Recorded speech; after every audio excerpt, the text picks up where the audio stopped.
Au nom du Père et du Fils et du Saint-Esprit, ainsi soit-il. Je voudrais revenir à ce qui est de la chair de Saint-Pierre. Comment aussi comprendre cette autorité remise, ce siège apostolique, et aussi bien voir les limites. Car il ne s'agit pas de demander à ce siège plus qu'il ne donne. Il ne s'agit pas de faire une confusion entre ce qui est proprement l'arche du salut et tout ce qui est des questions humaines qui pourraient, il est vrai que rien n'échappe au regard de Dieu, et que dans notre conscience, Dieu voit le moindre mouvement qui s'opère dans nos âmes et sera le juge de la moindre pensée. Mais il ne s'agit pas ici de s'imaginer que le pape auquel nous devons être unis, ainsi qu'il est dit ici, reprenons, Boniface VIII, Unam Sanctam, 1302, en conséquence, nous déclarons, disons et définissons qu'il est absolument nécessaire au salut pour toute créature humaine d'être soumise au pontife romain. Alors, il s'agit ensuite de savoir ce que veut dire être soumis au pontife romain. Ce pontife romain qui ne fera jamais défection tout au long des siècles jusqu'à la fin du monde, sauf par intercession quand un pontife meurt par ses limites humaines, que nous sommes des mortels. L'Église procède à une élection d'un autre pontife, d'un autre successeur de Saint-Pierre, qui aura ces clés qui ont été remises à Pierre, ce pouvoir des clés.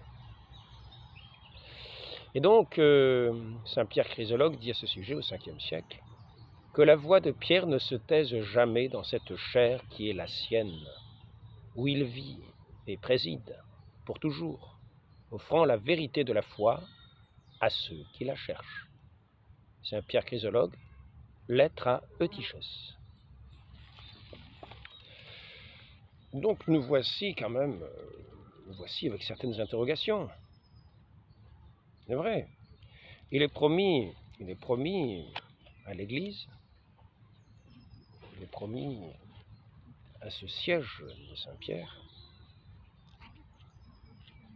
Lorsque le successeur de Saint-Pierre parle à partir de ce siège, c'est-à-dire ex cathedra, l'infaillibilité dans l'enseignement, comme nous venons de le voir, que la voix de Pierre ne se taise jamais dans cette chair qui est la sienne, où il vit et préside pour toujours, offrant la vérité de la foi à ceux qui la cherchent. Et notre Seigneur a promis cette infaillibilité, ce siège, lorsqu'il a dit « Les portes de l'enfer ne l'emporteront pas, ne prévaudront pas. Sur cette pierre, je bâtirai mon Église. » Donc nous voyons qu'il y a de l'indéfectibilité de l'Église, l'indéfectibilité dans ses structures, qui a été établie, les apôtres ont été institués, et ils ont des successeurs. Saint-Pierre a aussi son successeur, comme chef, prince des apôtres. Cela ne veut pas dire que qu'il est omnipotent. Et cela ne veut pas dire que celui qui est sur le siège apostolique est Dieu. Il reste homme. Car cette Église est une Église qui vient appeler les pécheurs, du plus humble baptisé, qui est enfant de Dieu, jusqu'à celui qui est sur cette chair de Saint-Pierre. Tous les hommes sont pécheurs. Tous les hommes sont pécheurs. Notre Seigneur vient appeler dans cette arche sainte de l'Église tous les hommes qui sont tous pécheurs, afin de les sanctifier, de les régénérer, de les nourrir de cette manne divine, de cette...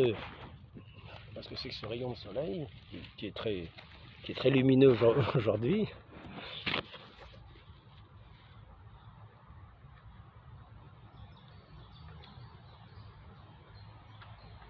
vient pourvoir tous ces pécheurs qui rentrent dans cette Église, dans cette grâce, dans cet appel divin, dans cette convocation qui constitue l'Église. L'Église, c'est la convocation.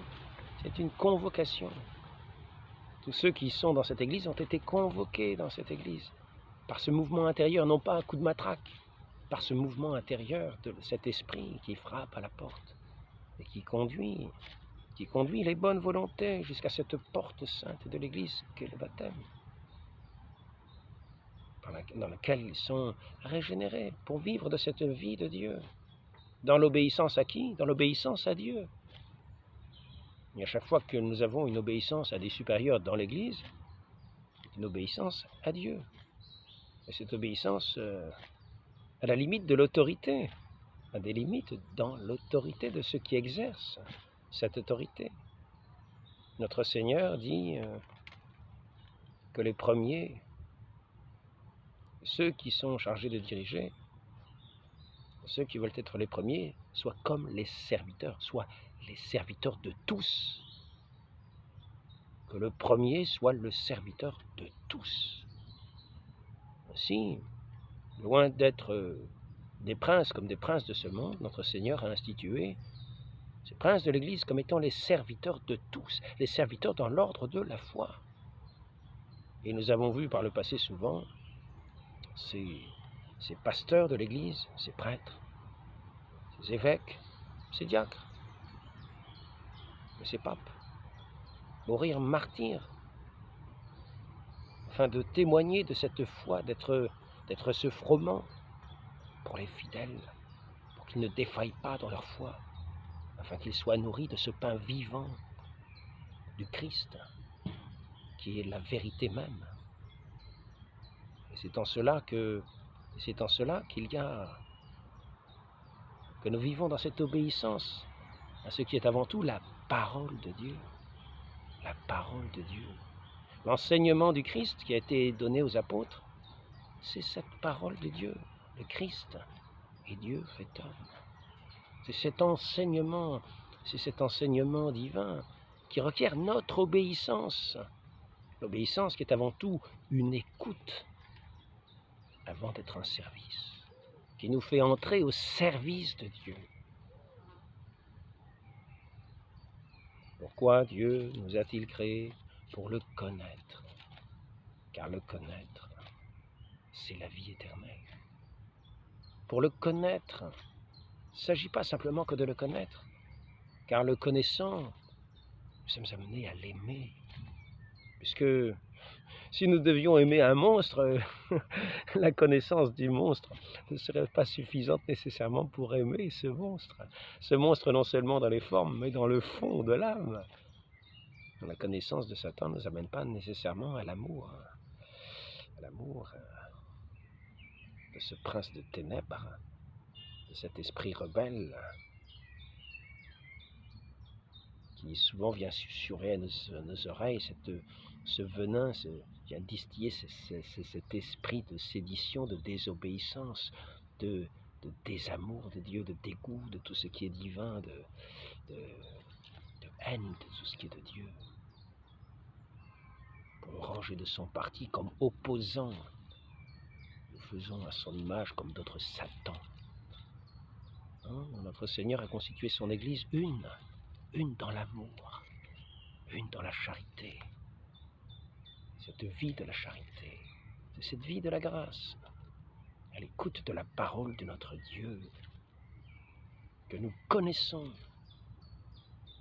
Par cette connaissance, nous entrons dans son amour. Le connaître, l'aimer, et l'aimant, eh bien nous le servons. Car c'est le propre de l'amour que de servir ceux qu'on aime. Il n'y a pas de plus grand amour, notre Seigneur dit, que de donner sa vie pour ceux qu'on aime. Donner sa vie, c'est cela, servir. Et notre Seigneur a été le premier, c'est-à-dire il a été le dernier de tous, lui. Ayant la condition de Dieu, ne retint pas jalousement le rang qu'il égalait à Dieu, mais il a pris notre condition humaine et il s'est fait le dernier parmi les hommes. Et il a été obéissant jusqu'à la mort de la croix.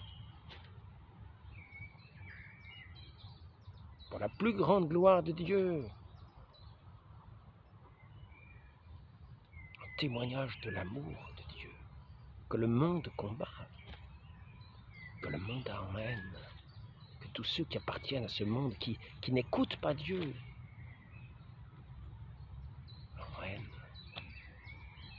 Ainsi, ceux qui écoutent le Christ, ceux qui sont obéissants, ce sont ceux-là qui sont obéissants. Ils l'écoutent, non pas en surface, non pas oui, reviens demain, cause toujours, tu m'intéresses. Non. Ils l'écoutent, c'est-à-dire que ils entendent les paroles, ils comprennent. Et par cette écoute, ils entrent dans cette connaissance de ce Dieu, dans cette révélation. Et par cette connaissance, ils entrent dans cette découverte de leur Dieu, de ce Dieu d'amour. Et ils entrent dans cet amour de Dieu, dans cette charité de Dieu, qui se donne, qui s'abaisse, qui vient servir, qui vient se soumettre, qui vient se faire le serviteur de tous. C'est ainsi que le pape, qui est le vicaire de Christ, fait le serviteur de tous dans son Église. Serviteur par la parole, par le pain de la parole.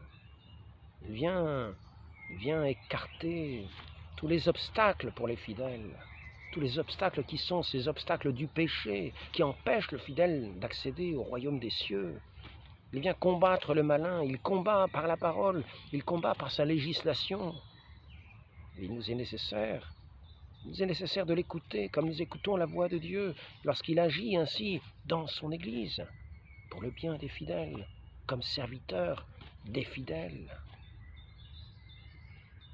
afin de dégager cette voie, de rendre droit les sentiers, afin de pouvoir rendre accessibles toutes les grâces de Dieu que ce Dieu veut donner aux hommes par les sacrements qui sont ces signes qui communiquent la grâce, ces signes divins, ces signes sacrés qui communiquent la grâce divine dans l'âme et le cœur des hommes.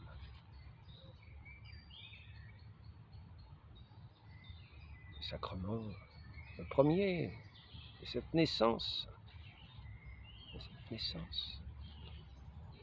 que fait un pape à la tête de l'Église, tête visible de cette Église, quand nous savons que le Christ est la tête véritable, le chef de l'Église, et que le pape est son vicaire,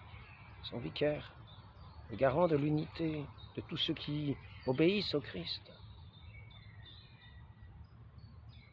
qui a remis ses clés de cette Église, ce pouvoir de juridiction à son vicaire, ici-bas, afin de pouvoir paître le troupeau de Dieu.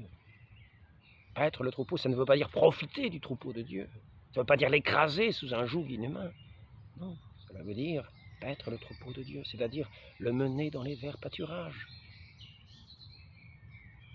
le soigner, lui donner la possibilité de tous ses soins, le sacrement du pardon, et ainsi, faire en sorte que tous ces sacrements soient accessibles, le plus accessible aux hommes, les rendre accessibles, les rendre aimables aux hommes, non pas par esprit de séduction, non, mais par la connaissance de ces divins sacrements.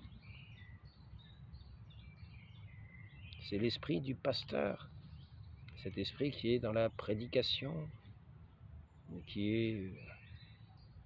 est aussi dans l'offrande de sa vie, et surtout dans l'offrande de ce saint sacrement de notre Seigneur, où il s'offre tous les jours. Il renouvelle tous les jours ce sacrifice unique de la croix dans son Église, par le ministère de tous les prêtres de la terre, afin de faire entrer tous les fidèles dans cette communion, dans cette mémoire à jamais.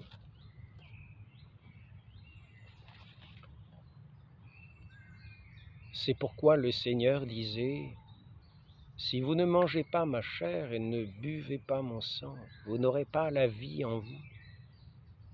Il a voulu que ces bienfaits demeurent parmi nous.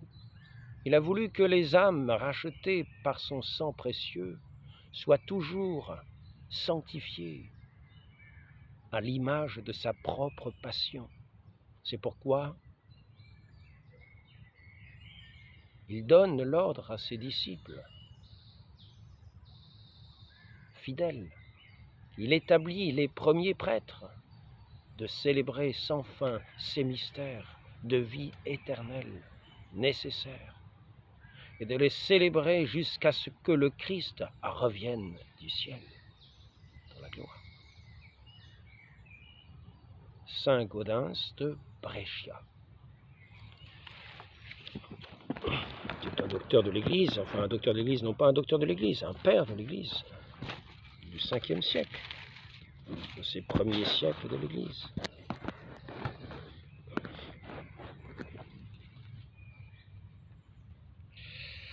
Ainsi, il faut éviter les confusions. Il faut bien distinguer ce qu'est l'arche de l'Église, cette arche sainte du salut, ou bien savoir ce que signifie cette indéfectibilité qui lui est accordée, l'infaillibilité qui est accordée au siège apostolique et aussi qui tient dans l'ensemble du corps épiscopal, qui ne peut pas d'un seul mouvement faillir dans la foi. C'est ainsi que cette arche sainte nous proposera toujours ce qui est la vérité. Il sera toujours à même de condamner le mensonge, de proclamer la vérité à laquelle tout fidèle doit obéir. Cette vérité, c'est la parole de Dieu elle-même, la révélation de Dieu dans ses différents mystères.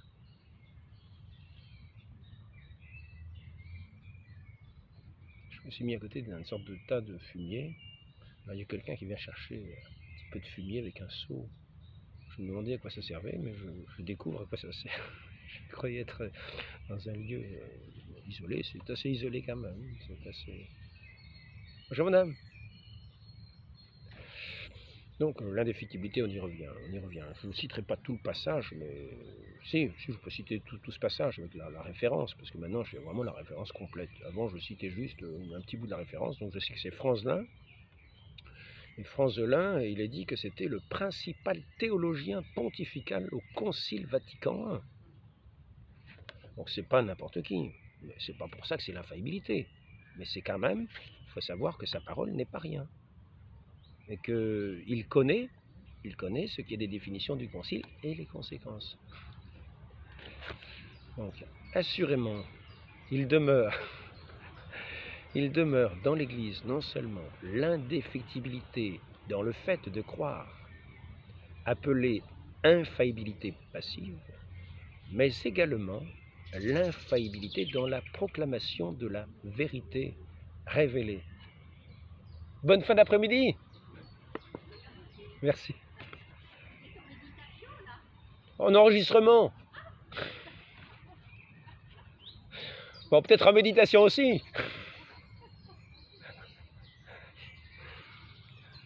Assurément, il demeure dans l'Église non seulement l'indéfectibilité dans le fait de croire, appelée infaillibilité passive, mais également l'infaillibilité dans la proclamation de la vérité révélée, lorsqu'elle a été proposée comme de foi catholique, de telle sorte que même lorsque l'Église est privée temporairement de sa tête visible, c'est quelqu'un qui connaît bien ce qui est du Concile Vatican I qui nous en parle, puisque c'est, je le répète, principal théologien pontifical au Concile Vatican I. Bon, bah, tant mieux, c'est quand même bien d'avoir des références quand même solides. De telle sorte que même lorsque l'Église est privée temporairement de sa tête visible, il est impossible que tout le corps de l'Église enseigné ou tout l'épiscopat dans son enseignement s'écarte de la foi définie et sombre dans l'hérésie, car la permanence de l'esprit de vérité dans l'Église subsiste in fait partie de la promesse même de l'institution de l'indéfectibilité de l'Église pour toujours jusqu'à la consommation du monde. Donc, j'arrive pas à lire, thèse de Ecclesia Christi, Romée, c'est-à-dire Romae 1907, Franzelin, opus cité, page 221-223. Donc nous avons cette garantie de l'Église pour ce qui est du domaine de la foi. La même chose pour ce qui est du domaine des sacrements.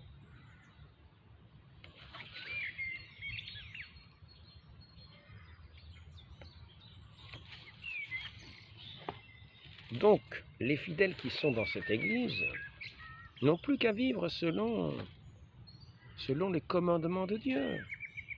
Selon les commandements de Dieu. Car être unis au pape, c'est cela.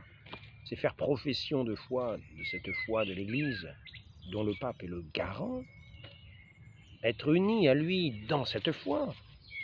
Lui qui est le garant de l'unité de la foi dans l'Église, à qui ont été remises les clés, c'est-à-dire cette juridiction dans l'Église. Et donc, il nous suffit juste d'être dans les dispositions de vivre selon les lois de l'Église, selon les commandements de Dieu, dans la foi de l'Église, pour être ce qui s'appelle, selon l'expression de Unam Sanctam, de Boniface VIII, en conséquence, nous déclarons et disons, et définissons qu'il est absolument nécessaire au salut de toute créature humaine d'être soumise au pontife romain, comme au Christ, comme à Dieu, être unis à Dieu. Le Christ nous a arrache les fidèles, cette emprise de cet empire de Satan, pour nous unir à Dieu, pour nous unir à lui, qui est un avec son Père, et pour faire que nous sommes tous un dans cette Église. Maintenant, il est le serviteur de tous, dans cette vue de paître les brebis, le troupeau de Dieu. On ne va pas aller écraser le troupeau de Dieu. Mais maintenant, il faut savoir, je ne sais pas comment je vais faire, mettre ça là. Il faut quand même arriver à faire peut-être une... plutôt mettre ça peut-être.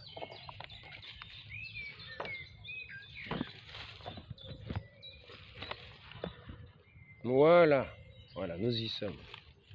Le rayon de soleil était très joli. Quelquefois, il éclaire, quelquefois, il éblouit. Alors, quand il éblouit, regardez, là, il éblouit. Bon, maintenant, il éclaire. Car nous avons la lumière du soleil.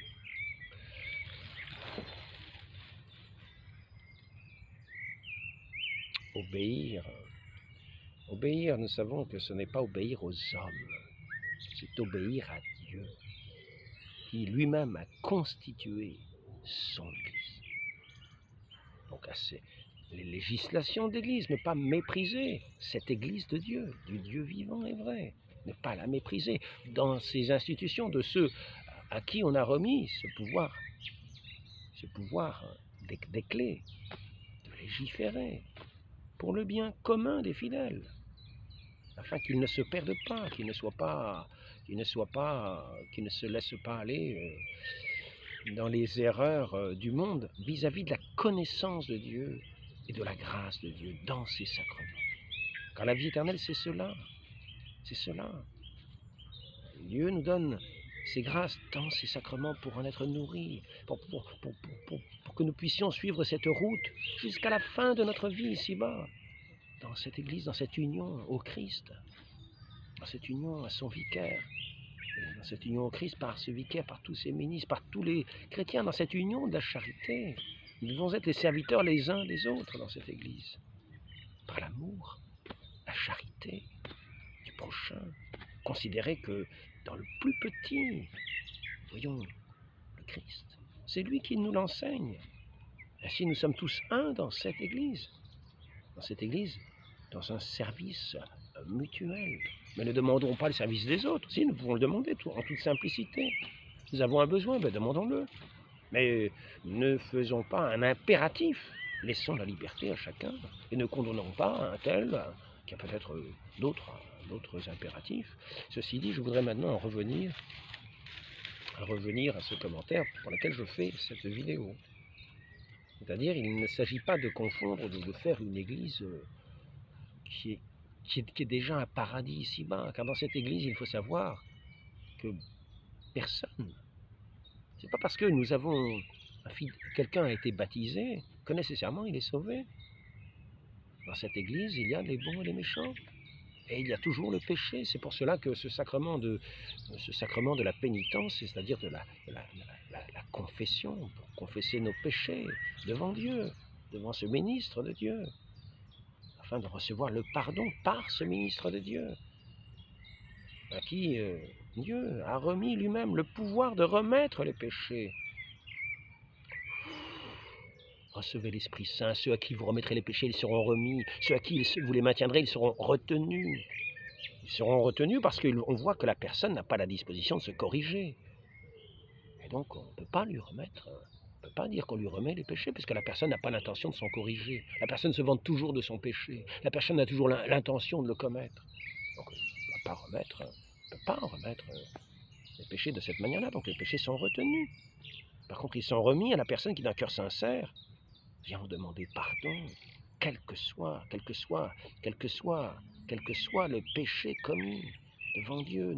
Notre Dieu nous a donné sa vie pour nous ouvrir à sa grâce, de son cœur transpercé par les hommes.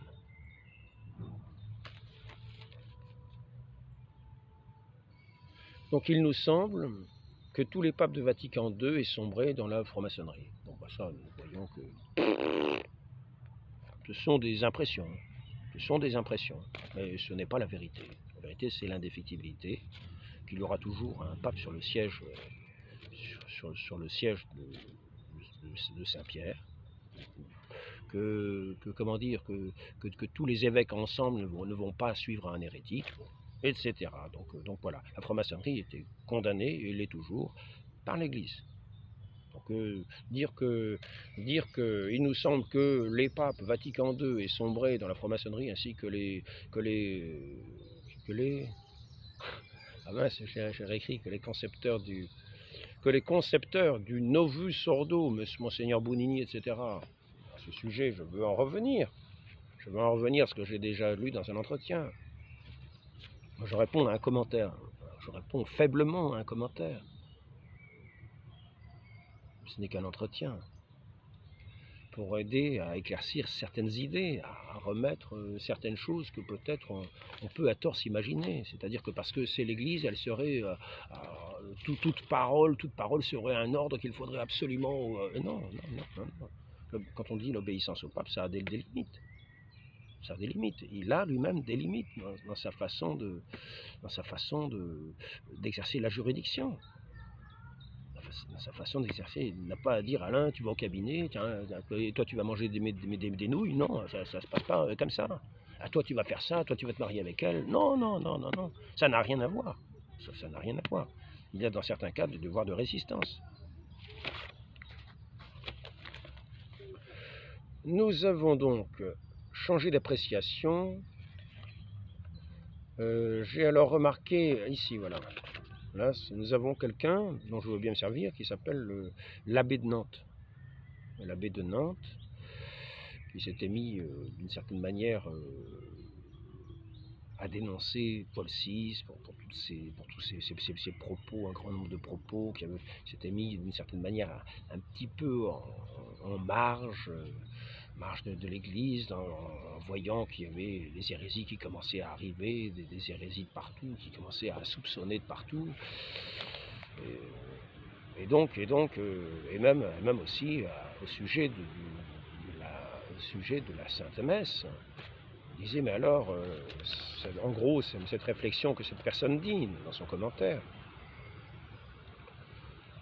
Mais ici, ainsi que les concepteurs du Nouveau Sordo, Monseigneur Bonini, il faudrait considérer le Nouveau Sordo comme étant la volonté de Dieu et parfaitement légitime, mais quelle place la messe traditionnelle en tout ça? Pourtant, Padre Pio semblait craindre une prise de possession de l'Église par eux. Voilà. Pourtant, l'Assemblée, oui, très bien. Il prévient néanmoins Monseigneur Lefebvre de ne pas faire de schisme.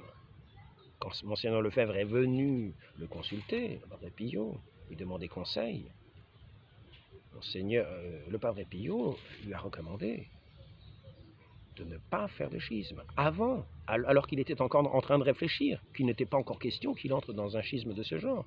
Je crois bien que c'était avant, peut-être avant le concile, enfin, je ne sais plus trop à quelle époque exactement. En tout cas, il n'avait pas encore fondé la fraternité Saint-Pie X. Donc il n'avait pas encore fait des démarches. Il a fait entrer ensuite, plus tard, dans le schisme. Et Padre Pio lui avait dit non, ne faites jamais de le schisme, n'entrez jamais dans le schisme. Donc ça supposait qu'il reconnaissait, Padre Pio, l'autorité des papes. Donc faisons attention de ne pas nous servir de n'importe quel saint pour lui faire dire des choses qu'il aurait dites ou qu'il n'aurait pas dites. Attachons-nous à ce qui est de foi. Et sainte Thérèse d'Avila nous dit à ce sujet, si des grandes prophéties, des grandes révélations, des grands saints venaient nous dire dans des choses extraordinaires, quelque chose qui va contre l'écriture et contre la foi, laissons-le de côté, n'en tenons aucun compte. Indéfectibilité de l'Église, infaillibilité de l'enseignement de l'Église. Donc le Nouveau Sordo, c'est pareil. Je vais lire ce que dit l'abbé de Nantes à ce sujet. Le 3 avril 1969, Paul VI promulgue ce rite et le prend à son compte et il propose à l'Église entière, l'ensemble de l'Église hiérarchique ne réagit pas, au contraire, elle accepte la liturgie nouvelle. L'ensemble, je répète, l'ensemble de l'Église hiérarchique ne réagit pas, au contraire, elle accepte la liturgie nouvelle. Comprenons bien. Je répète ce qu'il en est au sujet de l'indéfectibilité.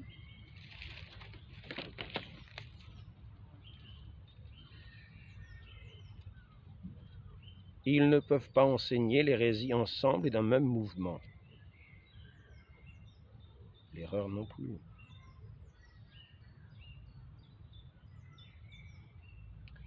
Lorsque l'Église est privée temporairement de sa tête visible, il est impossible que tout le corps de l'Église enseignée ou tout l'épiscopat dans son enseignement s'écarte de la foi définie et sombre dans l'hérésie, car la permanence de l'esprit de vérité demeure dans l'Église. Sinon, ce ne serait pas, sinon notre Seigneur Jésus-Christ nous aurait fait une supercherie, nous proposons une Église qui n'aurait pas ces caractères de vérité, qui fait autorité. La vérité est de Dieu. C'est en cela qu'elle fait autorité. Il est la vie, c'est en cela qu'il fait autorité. Elle est infaillible, c'est en cela qu'il fait autorité. Et l'Église est indéfectible, c'est en cela que nous avons obligation, quand nous la connaissons, d'y entrer. Il faudrait alors changer d'optique. L'ensemble de l'Église hiérarchique ne réagit pas, au contraire, elle accepte la liturgie nouvelle. Alors il faudrait changer d'optique. Admettre que l'attention et l'intention de l'Église, adoptant ce nouveau rite, ne pouvaient plus, dès lors, être identifiées et confondues avec celle du fabricant du rite et ses promoteurs, Bonini, dont il est question ici, le père Bonini, dont il est question ici. Deux aberrations, une parfaite orthodoxie, ça c'est son avis. Deuxièmement, une apostasie générale. Le pape promulguant l'Église et l'Église acceptant, la messe nouvelle cessait d'être signée Bonini pour devenir messe catholique romaine. Je tiens à dire qu'il n'y a qu'une seule messe, celle qui est offerte par notre Seigneur Jésus-Christ.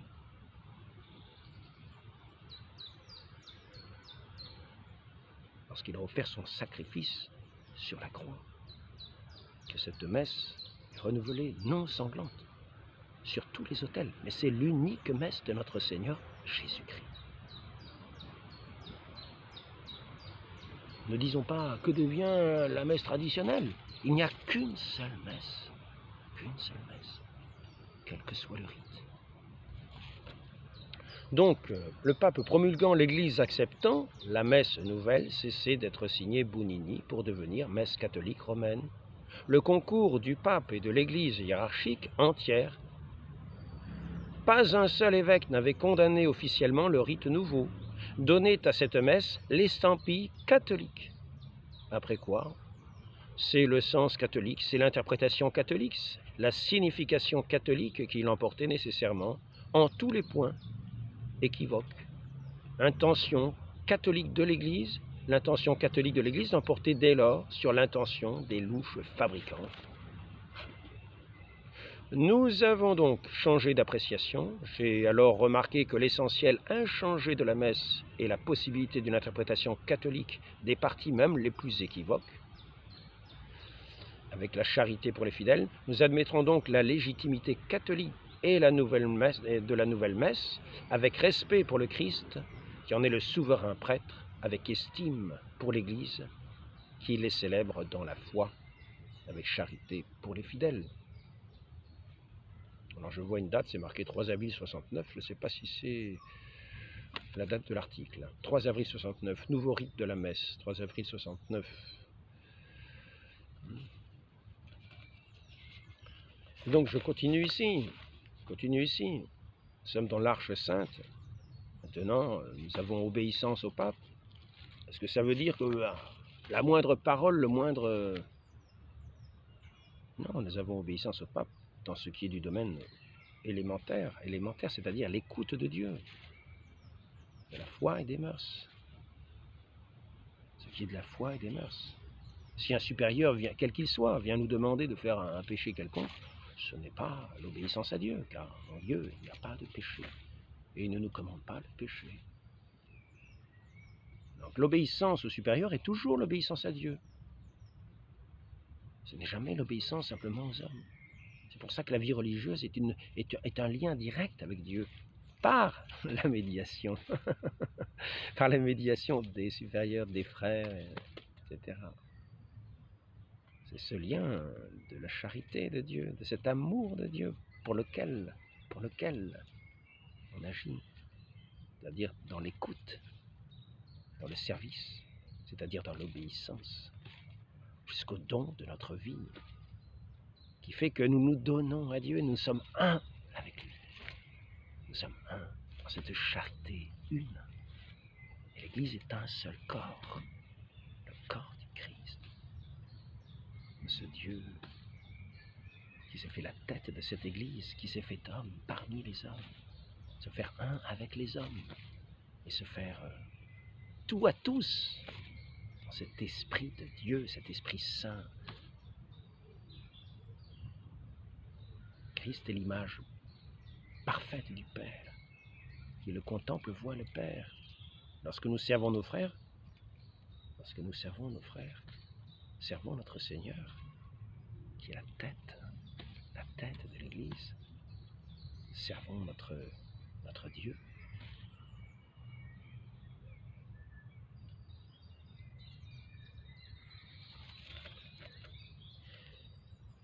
Donc ici, quand vous dites que nous devons obéissance au pape,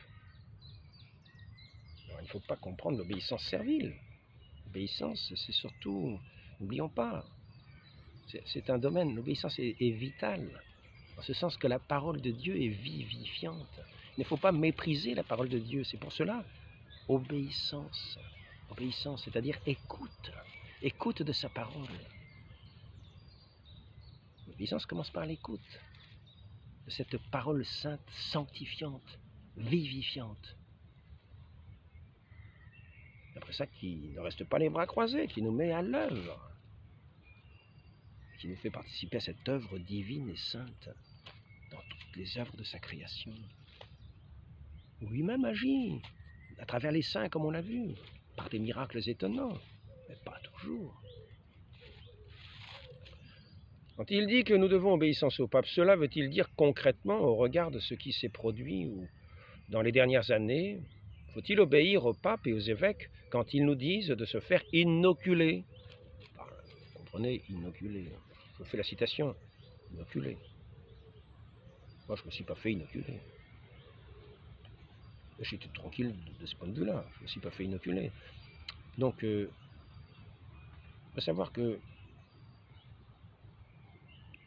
cette obéissance, comme je viens de le dire, se fait dans ce qui est du domaine de l'écoute, de l'écoute de Dieu, l'obéissance à Dieu avant tout.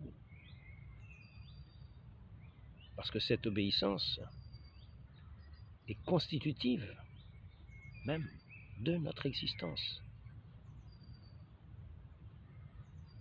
C'est par ce renoncement à nous-mêmes, à notre jugement propre, dans l'obéissance, la reconnaissance de la parole sainte, de la parole de Dieu. C'est pour dans les choses licites. Dans les choses licites, nous sommes au service de nos frères. Dans les choses illicites, et c'est ici qu'il faut bien distinguer, dans ce corps de l'Église, il n'y a pas que des choses licites, il y a une multitude de pécheurs qui agissent toujours en tant que péchés, dans un sens de conversion. Ils sont de l'Église par la foi. Ils sont de l'Église par la foi et le baptême. Mais, quelquefois, leur cœur est bien loin de leurs lèvres. Et ainsi, les hommes restent les hommes. Il n'est pas dit que dans cette Église, il ne faut pas confondre infaillibilité et impeccabilité. Il n'est pas dit que tous les papes vont au paradis. Il n'est pas dit que tous les baptisés vont au paradis. Il n'est pas dit que tous les évêques vont au paradis. Il n'est pas dit que tous ceux qui ont le nom de chrétiens ou de catholiques vont au paradis. Et non. Et si on ne va pas au paradis, c'est justement parce que nous restons des hommes qui pouvons nous écarter. De cette parole de Dieu, de cette obéissance à Dieu, pour faire nos volontés propres. L'indéfectibilité et l'infaillibilité est garantie à ceux qui sont les moyens de sanctification, de salut dans cette Église, qui est comme étant l'Arche Sainte. Mais cela ne veut pas dire qu'en dehors de ce qui est du domaine de la foi, de la morale, quelqu'un ait une quelconque autorité. Si on nous commande le péché, il n'y a aucune autorité. Aucune autorité. Et il faut savoir que même quand il y a eu, par exemple, certaines périodes bien sombres à l'intérieur de certaines histoires, certains passages dans l'histoire de l'Église où nous avons vu des choses quelquefois abominables qui se sont produites. Souvent, on attribue à tort à l'Église des crimes, mais de la part de chrétiens. Lorsque, par exemple, il y a eu les croisades, il ne s'agit pas de remettre en cause les croisades. Moi, je ne remets pas en cause les croisades. Il y avait une invasion de l'islam qui massacrait les chrétiens en Orient et qui s'apprêtait à anéantir l'Empire byzantin qui a demandé de l'aide aux chrétiens d'Occident. Nous sommes venus en aide à ces populations qui se faisaient massacrer, à qui on empêchait de faire le pèlerinage sur le lieu saint de Jérusalem, sur les traces du Christ, à qui on rançonnait, etc. Donc moi je ne dis pas que les croisades étaient illégitimes. Loin de là de condamner, non, ce n'est pas. Je ne dirais pas cela, et nous avons vu bien de la vaillance, mais ce n'est pas parce que le pape a demandé des croisades que tout ce qui s'est fait au moment des croisades s'est fait sans crime dans une sainteté parfaite. Tous les coups d'épée qui ont été donnés n'étaient pas des coups d'épée sanctifiants. Quelquefois il y a eu des crimes, quelquefois il y a eu des vols, quelquefois il y a eu des. Et oui. Et tout ça a été fait sous le nom de croisade, par des gens qui faisaient des abus de pouvoir. On peut avoir dans l'Église des gens qui font des abus de pouvoir, qui dépassent leur pouvoir, et qui font ce qu'on appelle des abus de pouvoir. Donc, si par exemple, quand il s'agit de se faire vacciner, est-ce que ça concerne un des points de doctrine de la foi de l'Église? Est-ce que c'est du domaine de ce que le pape peut commander? De ce qu'un pape peut commander, faites-vous vacciner? Ça regarde la santé de chacun, évidemment. c'est un petit peu, là, nous sommes dans un domaine de connaissance qui ne concerne pas ni la foi, ni les mœurs. Nous ne croyons pas à telle ou telle inoculation. Mais malheureusement, telle ou telle inoculation qui ont causé bien des ravages chez les gens qui ont cru tous ces mouvements de propagande médiatique à la solde de Moseki. Si des esprits ont été trompés sur ces sujets-là, il est évident que je suis étonné que cette erreur ait pu remonter effectivement jusqu'au Saint-Père, qui a invité à entrer dans cette supercherie, mais médiatique. Lui-même, comment n'a-t-il pas été averti? Comment n'a-t-il pas été averti? Mais ceci dit, ces choses-là, ces choses qui sont du monde, qui sont dans l'esprit du monde, ne concernent pas ce qui est, proprement dit, cette foi infaillible, dont le pape est le garant. Et là, nous devons l'écouter. Et sur les commandements, sur ce qui est des mœurs, commandements de Dieu et de l'Église. Car il y a remis une légifération, mais faire vacciner n'est pas un commandement de l'Église.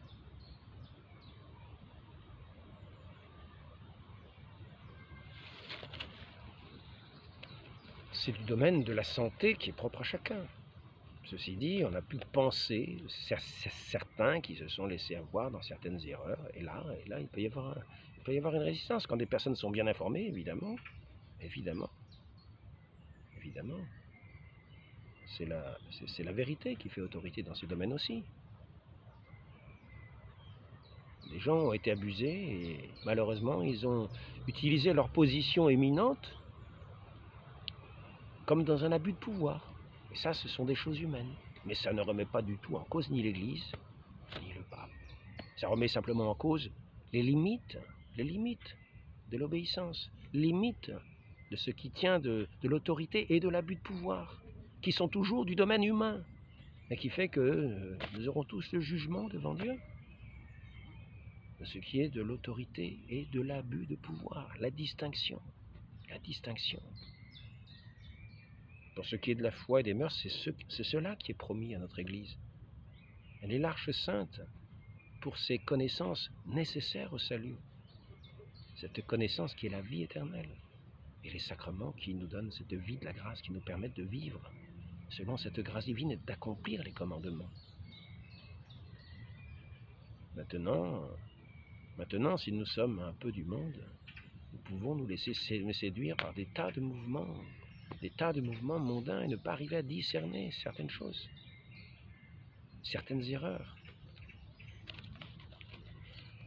D'ailleurs, il est difficile de savoir jusqu'à quel point chacun de nous n'est pas touché par ces erreurs dans tel ou tel domaine.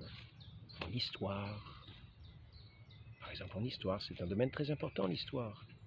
Il s'agit pour ceux qui gouvernent ces pays, dans tous les pays, d'avoir une mainmise sur l'histoire pour façonner les gens. Alors quelquefois on déforme l'histoire, mais une mainmise sur un récit historique, afin d'amener ceux qui sont sous notre gouverne de telle ou telle manière, à les faire réagir de telle ou telle manière. Et cette vérité historique n'est pas toujours historique.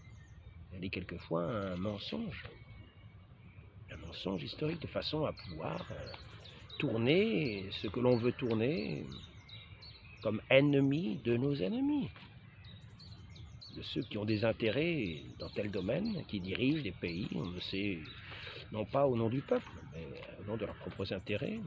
C'est là que les démocraties ont leurs limites aussi. Il faut savoir qu'il y a l'histoire des hommes, et il y a l'Arche sainte. Notre Seigneur Jésus-Christ a garanti son Église. Il n'a pas garanti qu'il se ferait juge des affaires des hommes dans tel ou tel domaine. Voyons ça dans l'Évangile. Qui m'a établi pour faire vos partages? Non. Prenons l'Évangile. Voyons comment notre Seigneur agit. Voyons de quelle manière nous sommes obéissants, voyons de quelle manière rendons service. Mais le service, c'est le service de la vérité. Parce que nous savons qu'il y a un crime qui se commet, la vérité est première. Il ne s'agit pas d'entrer dans le scandale, de se faire complice des crimes. Mais nous pouvons être victimes de mauvaises informations. C'est le domaine humain. Par contre, dans ce qui est dans le domaine de la foi et des mœurs, il faut savoir que le siège de Pierre est exempt de toute erreur. De toute erreur. Il est revêtu de cette infaillibilité de la main de Dieu même, qui a institué son Église, non pas pour tromper les fidèles, dans le domaine de la foi et des mœurs. Et ces mœurs, il faut agir aussi concrètement. C'est pour ça que nous devons être témoins, de rendre service à nos frères. Lorsque nous voyons qu'il y a des mensonges, eh bien, les dénoncer. Mais si nous ne voyons pas qu'il y a des mensonges, ça veut dire que nous sommes dedans. Et à ce moment-là, nous participons à ce mensonge qui n'atteint pas, pour le cas présent, ni la foi ni les mœurs, mais qui peut jeter un discrédit. C'est ici qu'il nous faut faire attention, car nous devons attacher. La prudence consiste à nous attacher à la tête, à notre Dieu, notre Christ qui a institué son Église, à ne pas quitter son Église, à lui faire confiance. Les hommes sont faillibles, pas dans tous les domaines, dans le domaine privé, et dans le domaine qui est établi, où il est établi roc, là il est infaillible, et là il a nécessité d'écouter, d'obéir, c'est-à-dire de recevoir ce que nous écoutons, d'en faire notre pain, et d'agir en fonction de ce que nous savons du domaine de la foi et des mœurs. Et ainsi nous sommes en union dans cette Église. Mais n'hésitons pas à nous corriger les uns les autres. N'hésitons pas à nous avertir les uns les autres sur des questions qui sont multiples dans ce monde, auxquelles nous sommes bien souvent livrés par des autorités civiles qui sont quelquefois criminelles. Donc ne confondons pas ce qui est du domaine de l'Église, qui est de notre Seigneur, qui est l'Arche Sainte, qui nous conduit au salut, et ce qui est du domaine du monde. Nous sommes à la fois, quelquefois, parce que nous prêtons l'oreille un peu au monde dans les affaires civiles, nous devenons du monde un peu. Mais ne perdons pas la foi. Gardons avant tout cette foi indéfectible par la grâce de Dieu. Donc, quand vous dites que nous devons obéissance au pape, cela veut dire quoi concrètement en regardant